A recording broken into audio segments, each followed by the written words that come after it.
சைவத்தில் ரொம்ப முக்கியமாக திருஞான சம்பந்தர் இருந்திருக்கிறாங்க. அவங்களுடைய ஒரு சிறப்பில்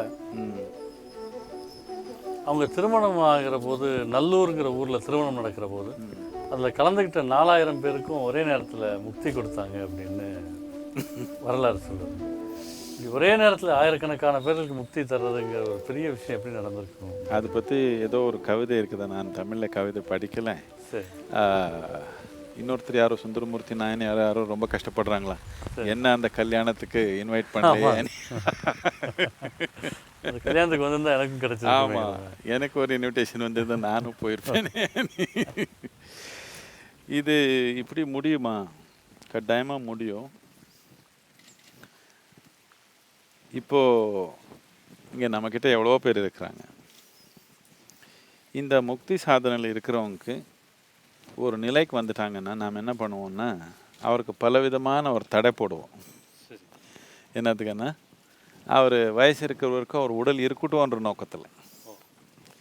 இல்லைன்னா எப்போ உயிர் ஒரு குறிப்பிட்ட நிலை தாண்டி தீவிரத்துக்கு வந்துடுச்சியோ அப்போது இந்த உடலை அந்த உயிர் பிடிச்சிக்க முடியாது.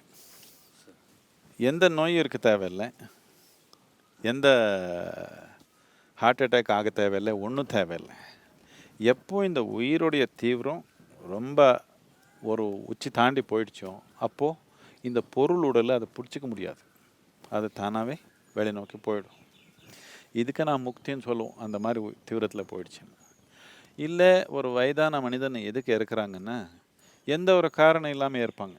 வயசாகிடுச்சு, சும்மா அப்படி படுத்து அப்படியே போயிடுவாங்க. இப்போ என்ன ஆயிடுச்சுன்னா, உடலுடைய தீவிரம் ஒரு லெவலுக்கு கீழே வந்துடுச்சு. அப்போ கூட இந்த பொருள் உடல் அந்த உடல் பிடிச்சிக்க முடியாது.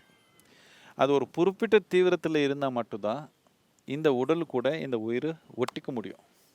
அதுக்கு கீழே வந்துடுச்சுன்னா கிளம்பிடும், திருப்பி இன்னொரு கருவறை தேடி கிளம்பிடும். அதுக்கு மேலே போயிடுச்சுன்னா அதுக்கப்புறம் அந்த உயிருக்கு அந்த சக்திக்கு திருப்பி இதுக்கு உடல் தேவையில்லை என்ற தன்மை வந்துச்சு. உருவம் தாண்டி போயிடுச்சு. இப்போ அது திருப்பி உடலில் எந்த உடல்லையும் அது பிடிச்சிக்க முடியாது. இதுக்கு நான் முக்தின்னு சொல்லுவோம். இப்போ நாம் என்ன பண்ணுவோம்னா, இப்போ இந்த தீவிரமாக சாதனை இருக்கிறவங்க எல்லாமே ஒரு கடைசி படியில் ஒரு தடை போட்டு வச்சுடுவோம். எதுக்கு இப்படி பண்ணணுமான்னு கேட்பாங்க நிறைய பேர். ஆமாம், இந்த காலத்தில் அது தேவை தான். அது மட்டும் இல்லை, அந்த மாதிரி ஆள் ரொம்ப அந்த மாதிரி நிலையில் இருக்கிற உயிர் ரொம்ப கம்மியாக இருக்கிறதுனால அவர் இந்த உலகத்தில் இருக்கிறது ரொம்ப தேவை இருக்குது. இதனால் கடைசி படியில் ஒரு ஆணி அடித்து போடுவோம் நம்ம அவருக்கு. வயசு முடிக்கிற வரைக்கும் இருக்கட்டும். நீங்கள் இன்னொரு 20-30 வருஷத்துக்கு அப்புறம் பாருங்கள், ஈஷா யோகா சென்டரில் இப்படி நடக்கும். 60, 70, 80 வயசு இருக்கும் நிறைய பேருக்கு. எந்த ஒரு காரணம் இல்லாமல் டுப்புக்கன் போயிடுவாங்க நிறைய பேர். இப்படியே இருக்காங்க. நம்ம ஆணி அடித்து வச்சுருக்கோம், டைம் வந்தப்போ அதை எடுத்துடலாம். இப்போதைக்கு வயசில் இருக்கிறாங்க, 10 பேருக்கு உபயோகமாக இருக்குது, ஏதோ ஒன்று பண்ணட்டும் என்னத்துக்குன்னா நானன்ற கவனம் இல்லாமல் இருக்கிறாங்க. 10 பேருக்கு உபயோகமாக இருக்குது, ஏதோ ஒன்று பண்ணட்டும். அது மட்டும் இல்லை, இந்த மாதிரி ஒரு சக்தியோட திறமையோட இருக்கிற மனிதன் உலகத்தில் தேவை. அதனால் வச்சுருக்குறோம். இங்கே எல்லாம் ஏதோ ஒரு கல்யாணம் பண்ணி எல்லோரும் அனுப்பிடலாமா? வேண்டாம். இப்போ அவர் ஏதோ ஆசைப்பட்டாங்க நானும் கல்யாணத்துக்கு போயிருக்கணும்னு.